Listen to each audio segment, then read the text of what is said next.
দিনের শুরুতেই গৃহিণীদের মাথায় শুধু একটা টেনশনই কাজ করে, আজ কি রান্না করব।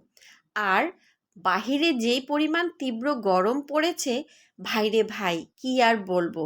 যে কোনো খাবারই রান্না করি না কেন, মুখে যেন কোনো খাবারই স্বাদ লাগে না।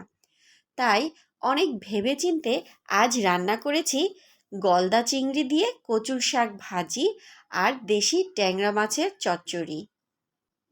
এই দুটো খাবারই আমার ভীষণ প্রিয়। আর এই গরমের মধ্যে যত সাদামাটাভাবে খাবার খাবেন আপনি ততই ভালো থাকবেন। যে কোনো ধরনের তেল মশলাযুক্ত খাবার এই গরমে এড়িয়ে চলাটাই বুদ্ধিমানের কাজ। আর কচুর শাকে যে কতটুকু পরিমাণ ভিটামিন আছে তা আর বলার কোনো অপেক্ষা রাখে না। এটি অত্যন্ত পুষ্টিকর একটি শাক।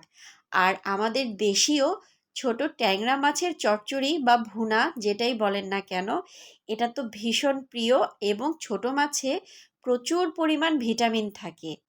স্বাস্থ্যকর খাবার খান এবং সুস্থ থাকুন।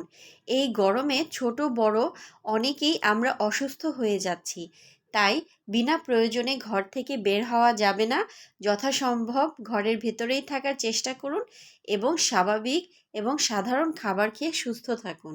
আর বাড়ির শিশু এবং বয়স্কদের প্রতি আলাদাভাবে খেয়াল রাখতে হবে। এই তীব্র গরমে তারাই বেশিরভাগ অসুস্থ হয়ে যাচ্ছে। আমাদের দেশীয় রান্না বলুন আর বিদেশি রান্না বলুন, এই ধরনের সাদামাটা খাবার খেয়ে যতটুকু তৃপ্তি পাওয়া যায়, আপনার রিচ ফুড বা বেশি তেল ঝাল মশলাযুক্ত খাবারে ক্ষতির পাশাপাশি স্বাদটাও তেমন পাওয়া যায় না। তাই সাধারণ খাবার খান, সুস্থ থাকুন।